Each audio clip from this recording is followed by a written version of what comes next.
Welcome, friend. Follow me. We're going somewhere dark, somewhere dangerous. Most people would never dare enter the place we're going. There's no telling what horrors we'll find, what terrors we'll uncover. Don't say I didn't warn you. We might discover terrible monsters lurking there. Be careful, they could follow you out. Or maybe they're already inside you. Are you afraid? Good. Now you are ready to enter the Warning Woods. My name is Adrian Adler. I've always been a curious guy. Some might say I'm curious to a fault, but hey, how else does anyone get any answers? You have to push. You have to press against the accepted narrative and squeeze until little drops of truth start leaking out. Once you've tasted even just one drop of that sweet nectar, you'll never accept anything less. Maybe my curiosity is hereditary or genetic. My dad is a bit of an amateur sleuth as well. He's still down in Arizona studying some, quote, reflections in the clouds that just happen to look a lot like flying saucers. I've had to move on from UFOs myself. That community has gotten way too crowded in the past couple of years. Dad still sends me his notes from time to time, but I'm onto something a little closer to home. Home meaning Earth, that is. I first learned about the Nebraska Barren on YouTube. Some of the rumors are similar to classic Area 51 stuff, but what we know for sure is far more interesting to me. For example, you can very easily find satellite images of the Barren and view it from above. All you can really see is a wall around nothing. The Nebraska Barren, or the NB as we investigators call it, appears to be an open field surrounded by a dense ring of forest. Now I suppose the trees could be hiding something of interest from the aerial view, but as YouTuber Science is Fake pointed out, any facilities hidden within those trees would have to be incredibly small and short enough not to be visible over the Barren's border wall. My interest in the NB is what got me to move all the way from Scottsdale to middle of nowhere, Nebraska. Forgive me for withholding the actual name of the town. The last thing I need is more people moving out here to study the Barren. Although I think my days of first-hand fact gathering are behind me. I'm locked up and I've lost my man on the inside. His name was Daniel O'Hanlon, but he told me to call him Danny. Danny O if you like, he said. That's what the kids in high school called me. They'd say, "Hey, here comes Danny O. Make us laugh, Danny O. Do something crazy, Big Danny." He cringed at the end and I realized he hadn't meant to let Big Danny slip out. I got the feeling he had been called that name far more often than Danny O. Danny was big. Not enormous, but rotund. He had a cherubic face with a brown crown of short, buzzed hair and a strap of peach fuzz around his chin. He had a malicious-looking mole beneath his right eye that could be pretty distracting when I was talking to him. His belly must have mostly been made of beer, because I honestly can't say I ever saw him eat. I'd seen him drink plenty, though. That's because all of our meetings happened at the bar where we first met. He had come in after a shift, much to my delight. I had chosen that particular bar because of its proximity to the Barren's wall. I had hoped a guard might come in at some point, and sure enough, in walked Danny O. He had unbuttoned his uniform. It hung open, showing off a dingy white undershirt that was stretched to near transparency against Danny's wobbling belly. One look past his mole into his eyes and I knew I had just found my guy, my man on the inside. I saw a certain softness in those eyes, a sadness maybe. Danny looked like the kind of guy who woke up every day already feeling a little defeated. "Long day?" I asked him as he sidled up to the bar. Same old, he said. He held up 2 fingers and the barkeep brought him 2 Budweisers. For a second I thought one might be for me, but he drew both of them in close to his hilly chest. He then turned to me, expecting more conversation. "You work at the Barren?" I asked. "I'm sorry?" A rehearsed look of confusion tightened his features like someone had just ratcheted his nose like a lug nut. "Oh, you mean the conservation center?" I laughed. YouTuber The Whole Truth had mentioned how local authorities referred to the NB as some sort of nature conservation. "They act like it's protected land, but everyone knows the protected lands are public areas like Yosemite and Yellowstone," The Whole Truth had said in a 2017 video about the NB.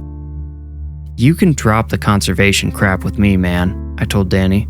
"I know what that place really is." "You do?" Danny asked with the sweet innocence of a toddler. I remember it vividly because that was the very moment I realized how easy he would be to manipulate. It almost made me feel guilty. "Of course," I said, casually ordering my own beer. Just one. "If it was any old conservation center, you guys wouldn't need to have 20 guards posted around the clock now, would you?" "There's only 12 of us at a time unless we're between shifts," Danny said. I had to look away because I could not contain my smirk. Poor Danny had just unwittingly divulged his first bit of intel. "Say, do you ever take anyone around for tours of that place?" I asked. "No one's allowed in there. Not even us guards," Danny said. "The only people who go in are..." He looked surprised and quickly pressed a Budweiser to his lips as if he were trying to cork them up. He had been about to say too much and caught himself. Damn. "Hey, that's all right. Don't get yourself in trouble," I said. "You look like you've had a long day and could use some conversation about anything but work. What do you say? Next round's on me." "You mean it?" Danny asked. I nodded and said, "Call me Adrian. Just plain old Adrian."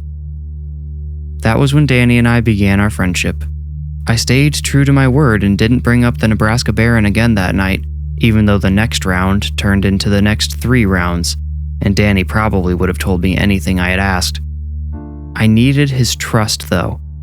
In those early stages of my investigation, his trust was more valuable than anything he might have let slip by accident. At the end of the night, I made one small but calculated play. I offered to drive Danny home. Just before he got out and stumbled up to his apartment, I said, "Hey Danny-O, if you ever do offer a tour behind the wall, let me know. I'd love for you to show me around." All he did was nod and give me a toothy, drunken smile, but I knew I had planted the seed. I'd bought him drinks, I'd driven him home, I'd been a friend and showed interest in his work. He would remember that. When the right time came, he would remember. I frequented that bar so often one of the bartenders took to shouting, "Yo Adrian," like Rocky Balboa every time I came in. I always gave him the same curt nod and terse smile before ordering a soda water to keep me occupied until Danny came in and the real drinking began. That Danny-O knew how to put him back.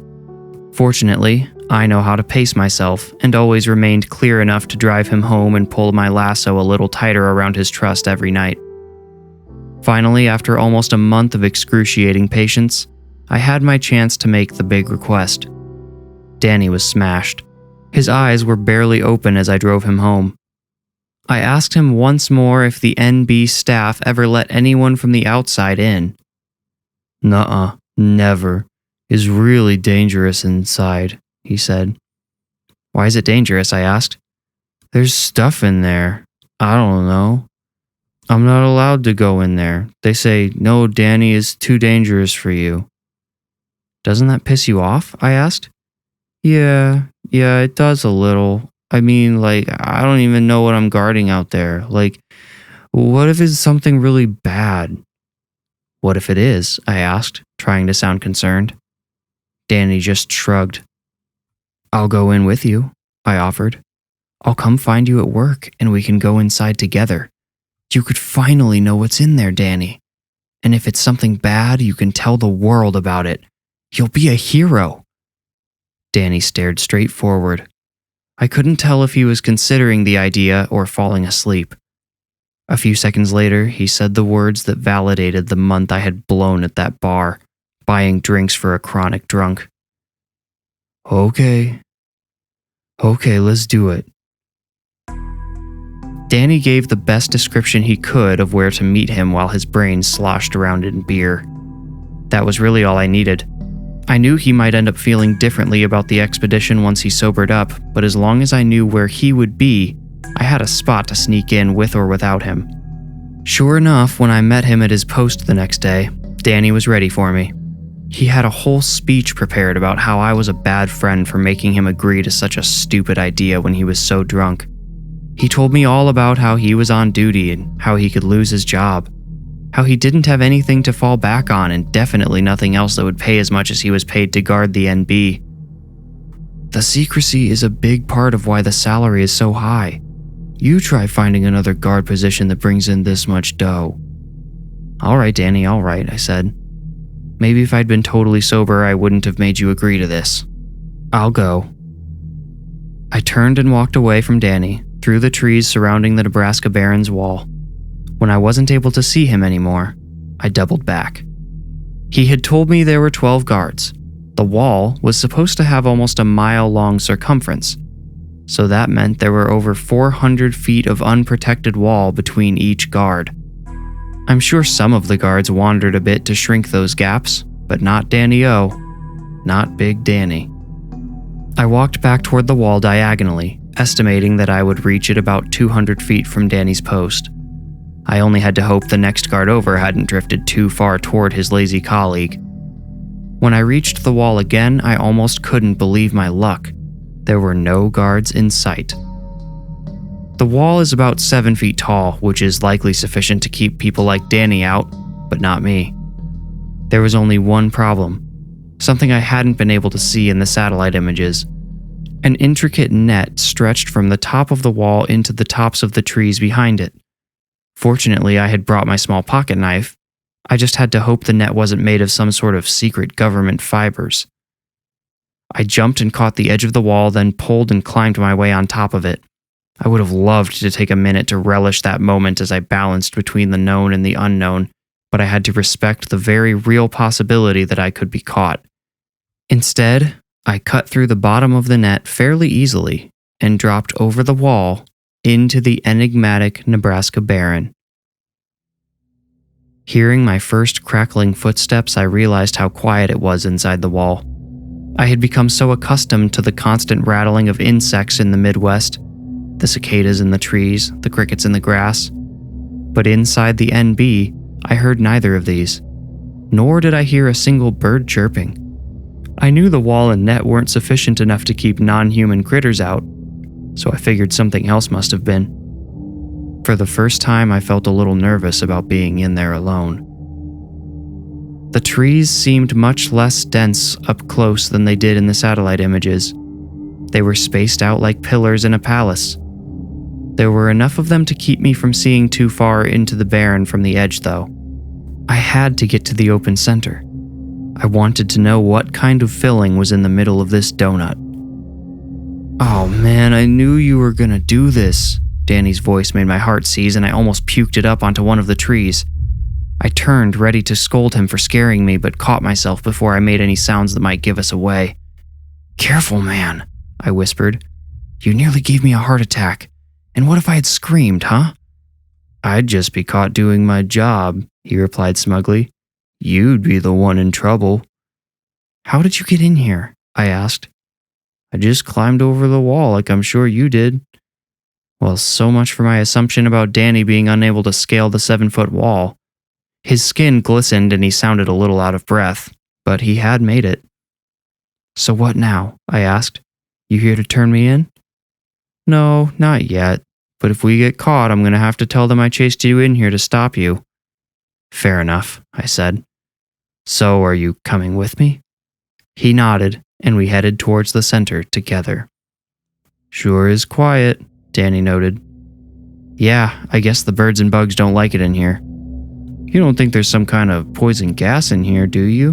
Danny asked. Nah, that net wouldn't keep something like that contained. You really have no idea what's in here? Not a clue. When I was hired, they made me sign an agreement that I wouldn't even ask. That didn't strike you as odd? Like I said before, you try finding a security job that pays this much. Maybe you don't realize this, but I'm not like a smart guy, Adrian. I didn't do so great in high school. College definitely wasn't in the cards for me. So it was either this or I don't even know what else. By this point, we were about halfway out of the trees. I treaded lightly to avoid making noticeable sounds, but my efforts were wasted by Danny's clumping footsteps. So does anyone ever come in here? I asked. Oh yeah. I never talk to those guys, but they drive a big truck with a horse trailer in here every day. Whatever they do, they're quick. They usually get in and out in under 10 minutes. What time does that happen? Oh, it's already happened today. We shouldn't have to worry about them finding us, Danny said, but still looked anxiously over his shoulder. We pressed on a little further. I could see the clearing ahead through the trees. It looked like there might have been rocks scattered all over it, but they didn't look like ordinary rocks, at least from our distance. The objects were a greenish color, like bile, or, I thought, maybe they were covered in bright moss. Danny gasped. He crouched to study something on the ground. Adrian, you gotta see this, he said. He was crouched over a large, wet bone. By my estimation, the bone was at least 3 feet long. It didn't have any meat left on it, but some smeared blood hadn't dried yet. What do you think this belonged to? Danny asked. I'm not sure, I replied. It looks like a femur. Maybe a cow or a horse. The horse trailer, Danny said excitedly. He didn't seem scared or even worried. The excitement of putting this puzzle together had overcome him. I recognized the feeling I myself have felt many times over the years. Come on, let's keep going, I said. If whatever cleaned off that bone is in here with us, we probably don't want to stick around for too long. We pushed forward and finally reached the clearing. There were hundreds of greenish rocks. They lay about the clearing in no order or pattern I could decipher. Each rock looked just like the next. They were all about as big as an official-sized football and similarly shaped. Roughly a foot long and in the middle, maybe 7 inches in diameter. The ends tapered, wider at the bottom and thinner at the top, like eggs. In that revelatory moment, I realized that was exactly what they were. Eggs. Danny, I think these are… Shh, he hissed. I couldn't imagine what would be more interesting or important than a field full of giant green eggs, but I followed Danny's upward gaze anyway. In the trees, he whispered. He was looking out across the field at the trees opposite our position. If my eyesight had been just a little worse, I don't think I would have detected it. The treetops were all woven together by millions, maybe billions of silky threads the same color as the eggs. They formed a sort of mesh canopy all around the circumference of the clearing. I looked straight up to confirm that, yes, the webbed canopy was directly above us as well. It was probably what made the trees look so dense in the satellite images. Them's the biggest cobwebs I ever seen, Adrian, Danny said. He sounded like a man on the verge of panic. I put a hand on the back of his arm to give him a little confidence, but also, mostly, to keep him from darting off into the trees. I did not want to be left alone. I looked across the clearing, studying the treetops. At first, I had wondered if the government had put the webbing in the trees to keep birds and bugs out, or maybe trap something else in. But I quickly discarded this notion. It couldn't be a coincidence that the substance was the same color as the eggs. Something brushed against my hand, the one on the back of Danny's arm. I whipped around and brought my hand back to my own side. Long, fuzzy branches had dropped down around Danny like he was a plush toy in a claw machine. They opened wide as if to grab him, and I realized they were not branches, but limbs. Danny, move! I shouted. I lunged forward, grabbed him by the uniform, and pulled him away. The creature hissed. We took 2 steps and Danny tripped, falling on top of me. I shoved him off with great effort afforded to me by adrenaline, but the creature dropped onto me instead. Its numerous legs pummeled me from all directions. I planted my hands on the underside of its body to hold it off. The thing had a wide, circular mouth lined with a ring of needle-like teeth. It shuddered every time it pushed against my hands, and its teeth rattled inside that horrible mouth like toothpicks in a box. Danny, help me, I shouted. He didn't answer by word or action. The creature was trying to keep my legs pinned, but I freed them and raised my knees to my belt. I delivered a vicious double kick to its underside and connected with both feet. The creature fell on its back next to my head, and I wasted no time getting off the ground. Danny hadn't responded to my cry for help because he was already running back toward the wall. The coward had left me for dead. I would soon return the favor. Now the trees were buzzing with sounds. A chorus of sticky clicking noises mixed with the rowdy rustling of leaves and branches overhead. Twigs were falling to the ground all around me, but I couldn't look up. I still had the immediate threat of the first creature to deal with. It was struggling to right itself. The open, toothy mouth made a high-pitched hiss with a harmonic undertone. Its legs, 10 if I had counted correctly, flailed wildly in the air. Overall, the creature was inarguably spider-like with a few key differences. It had the extra legs, and its body was just one round disc with that garbage disposal of a mouth at the center. I didn't see any eyes, nose, or other sensory features. Maybe I would have if I had stuck around, but I used the creature's moment of helplessness as my opportunity to run. I spared only 1 second to check the canopy above, and it was almost a second too long. 3 more identical creatures were already scrambling down the trees nearest me. Dozens more were scuttling across the webs above. I briefly considered running the opposite direction, but thought of the net above the wall. I didn't know if I would have enough time to cut through it again with those things on my heels.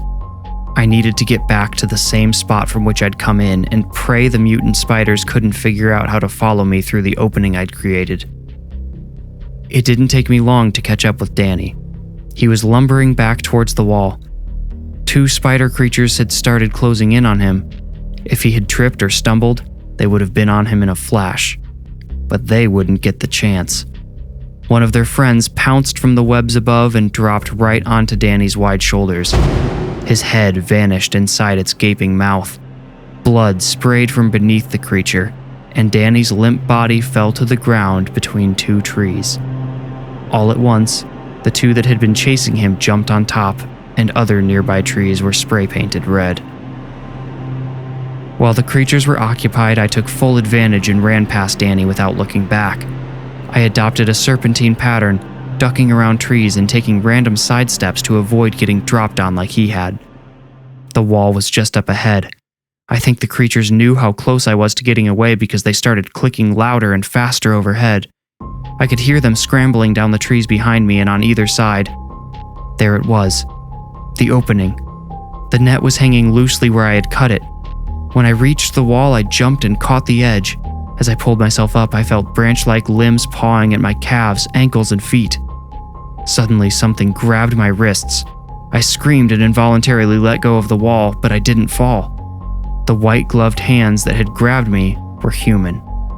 I was dragged over the wall and through the net by one person, while another sprayed a sweet-smelling chemical through it. The creatures all fell away from the net, hissing angrily.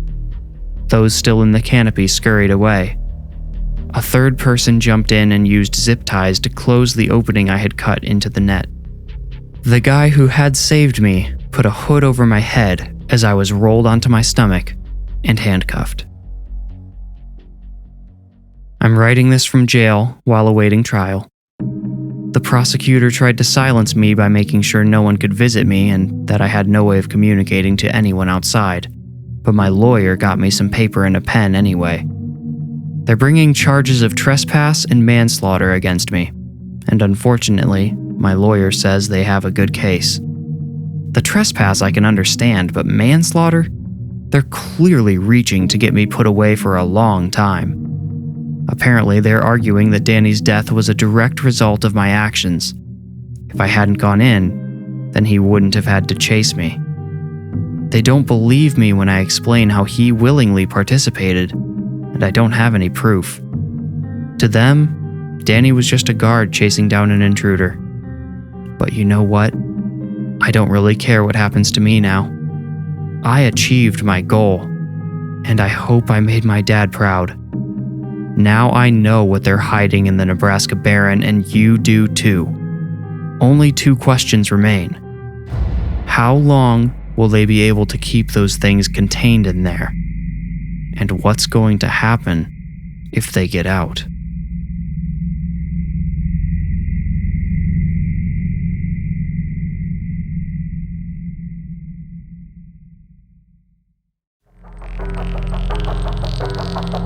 You made it out. Congratulations. If you enjoyed the story, please rate and review this podcast wherever you like to listen. Reviews are the best way to support the podcast and help it grow. You can also become a patron at patreon.com/thewarningwoods. If you want more creepy content, including the images that accompany each story, follow me on Instagram at thewarningwoods. If you feel ready, meet me here next week for another journey into the Warning Woods. Thank you for listening.